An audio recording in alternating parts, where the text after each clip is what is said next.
Hi friends, welcome to Emmy Tamil recipes.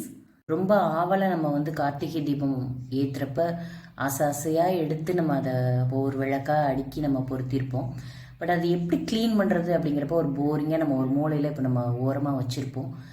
But மறுபடியும் அதை நம்ம சுத்தம் செஞ்சு நம்ம அது இருந்த இடத்துலையே வைக்க போகிறோம். அதுதான் இன்றைக்கி பார்க்க போகிறோம்.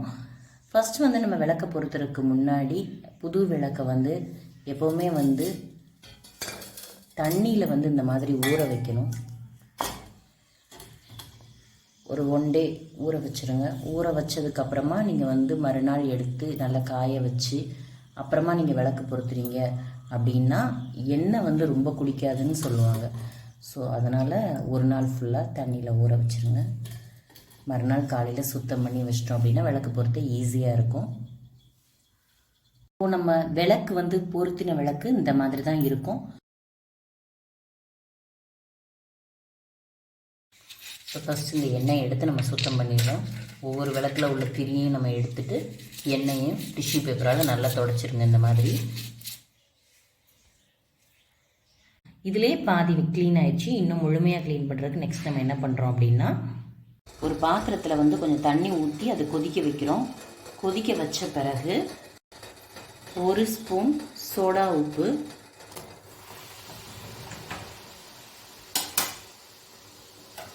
அப்புறமா பார்த்திங்கன்னா பாத்திரம் கழுவுற அந்த க்ளீனிங் அந்த லிக்விட்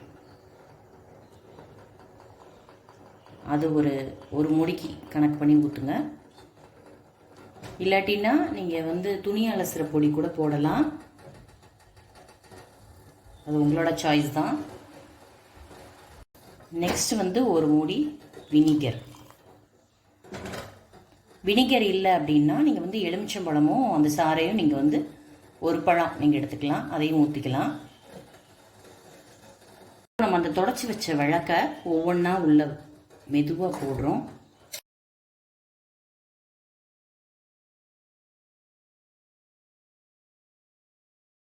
நான் இந்த தண்ணிக்குள்ளே போட பயமாக இருக்குது, எனக்கு கை சுற்றும் அப்படின்னு நினைக்கிறவங்க என்ன பண்ணலாம் அப்படின்னா, இந்த மாதிரி இடுக்கி இருக்கும் இல்லையா வீட்டில், அதை நீங்கள் இப்படி வச்சு விளக்கு வச்சு மெதுவாக உள்ளே இப்படி ப்ளேஸ் பண்ணிடலாம். அப்படி வச்சிடலாம்.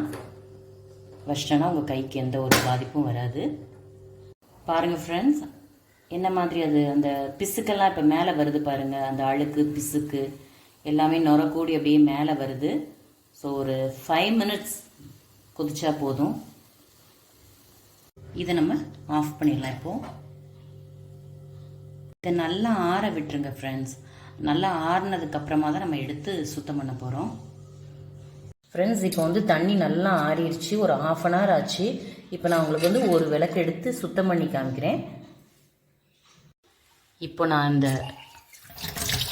தண்ணியில் வாஷ் பண்ணுறேன் பாருங்கள். சும்மா வாஷ் பண்ணாலே போதும் ஃப்ரெண்ட்ஸ். எந்த சோப்பு நம்ம போட வேண்டியதில்லை. வாஷ் பண்ணிவிட்டு பார்த்தாலே அந்த பிசுக்கு எதுவுமே இருக்காது.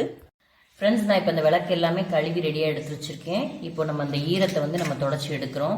ஒரு துணியாலையோ இல்லை ஒரு டிஷ்யூ பேப்பராலையோ நம்ம தொடச்சி எடுக்கிறோம்.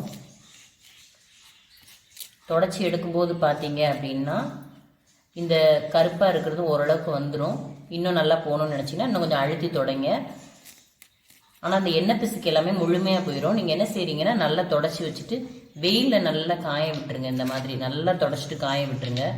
பார்த்தீங்களா ஃப்ரெண்ட்ஸ், ரொம்ப அழகாக நம்ம சுத்தம் பண்ணி வச்சிட்டோம். இந்த விளக்கு எல்லாத்தையுமே நம்ம ஒரு பாக்ஸில் பேக் பண்ணி நம்ம வைக்க வேண்டிய இடத்துல வைக்கும்போது கார்த்திகை தீபம் இல்லை அகல் விளக்கு அப்படின்னு சொல்லி எழுதி வச்சிட்டிங்கன்னா நெக்ஸ்ட் இயர் எடுக்கும்போது ரொம்ப ஈஸியாக இருக்கும். அந்த பிசுக்கோடையே வச்சிட்டிங்கன்னா அந்த பிசுக்கு நெக்ஸ்ட் இயர் எடுக்கும்போதுலாம் ரொம்ப கஷ்டமாயிடும். அதனால் நம்ம பழைய விளக்கையும் நம்ம யூஸ் பண்ணிவிட்டு அதே நேரம் மண்பாண்டம் செய்கிறவங்களையும் ஆதரிக்கும் வகையில் வருடம் 2 விளக்கோ இல்லை உங்களால் முடிஞ்ச எத்தனை விளக்கோ நீங்கள் வாங்கி நம் வீட்டில் ஒளி ஏற்றி வாழ்க்கையில் ஒளி பெறுவோம். இந்த பதிவை பார்த்த அனைவருக்கும் நன்றி.